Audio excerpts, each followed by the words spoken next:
Hello guys and welcome to another video. In this tutorial I'll be showing you how to lock in rows and columns in Google Sheets. So when you scroll, this doesn't happen.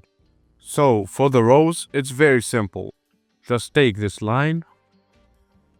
You can select it when you have the hand pointer.